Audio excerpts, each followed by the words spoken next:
Nouvelle saison, nouvel horizon. Pour sa première étape de qualification régionale, la Danone Nation Cup 2016 pose son barnum à Montpellier dans le domaine de Gramont, siège flambant neuf du Montpellier Hérault Sport Club, champion de France 2012.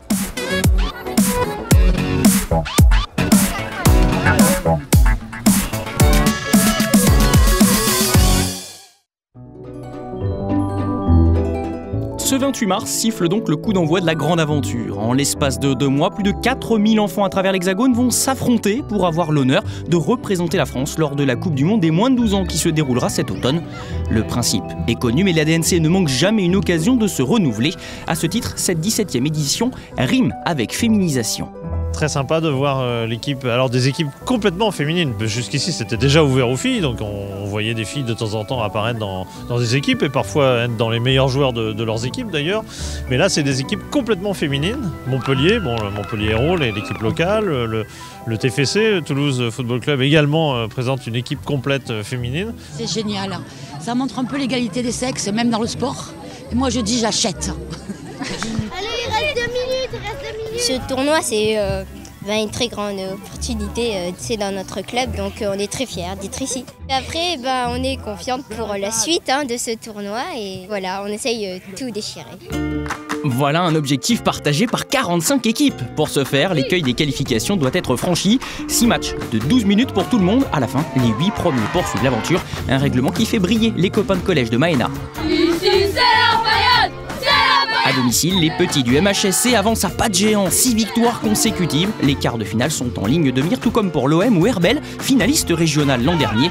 Les banlieusards marseillais avaient alors été battus par le Racing Toulon de l'ancien professionnel Frédéric Mérieux et forcément attendu au tournant. Je crois que c'est bien aussi de partir avec cette étiquette-là. Il faut assumer, et on l'assume parce qu'on a des petites qualités. Donc quelque part, ça nous donne une envie supplémentaire d'aller de l'avant, de travailler.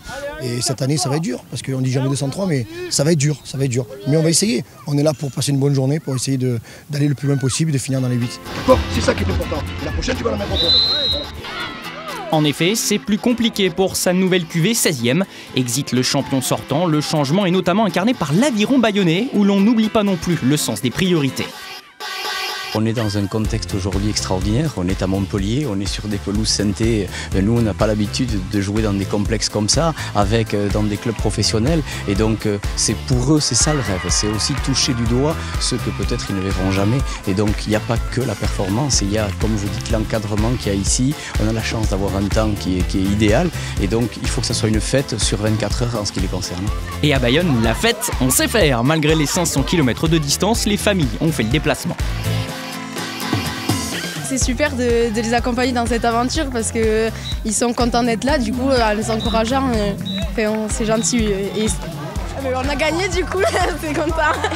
Donc voilà, c'est super. Je crois que nous sommes bien partis pour jouer les quarts de finale, je pense. Ouais.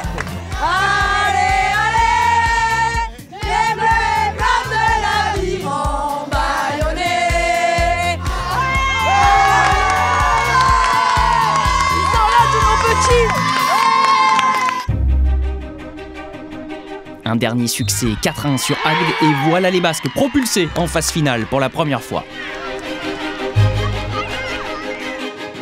Pour Toulouse aussi, le suspense s'étire jusqu'à l'ultime rencontre. La victoire est obligatoire mais pas suffisante. Elle est obtenue avant qu'un petit coup de pouce ne les soulage. Comme on a 7 à perdu, on a pu monter et on est passé à la 5 ou à la 6e place. Je pense que paradoxalement, on a peut-être là plus d'arguments pour repartir positivement parce que la qualification on l'a arrachée. Il a fallu batailler jusqu'au dernier match, jusqu'au dernier but pour arriver à se qualifier. Et pour le coup, la motivation sur les quarts de finale, au moins, je pense que je ne vais pas avoir besoin de beaucoup les bousculer pour l'avoir. Bien vu, Jean-Luc, la réaction d'orgueil du TFC est en effet étonnante. Les Provençaux d'Herbel et de l'OM en font la meilleure expérience, respectivement en quart et demi-finale.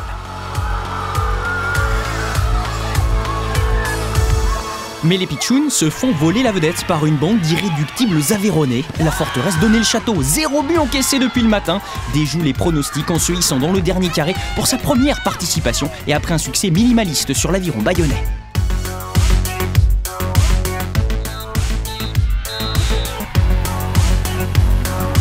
On rêve de jouer des grandes équipes comme Montpellier, Marseille, Toulouse. Donc si on pourrait jouer si on pourrait aller en finale, bon ça va être dur, mais c'est le rêve, quoi. Dès le début, on a eu un discours où c'était profiter, de toute façon vous n'arriverez pas en finale, c'est sûr. Finalement on s'est pris au jeu petit à petit et pourquoi pas, après maintenant tout le monde commence à être un peu fatigué, donc on sent que dans le jeu c'est moins cohérent ce qu'on fait. Mais bon, on verra, pourquoi pas, en demi tout est permis et en finale... On garde le moral? On garde le moral, d'accord. On y croit. Mais la belle aventure du petit poussé ne passera pas. L'écueil montpelliérain, les joueurs d'Enzo Donis maîtrisent les rues ténois et fondent sur Toulouse pour une finale 100% club pro.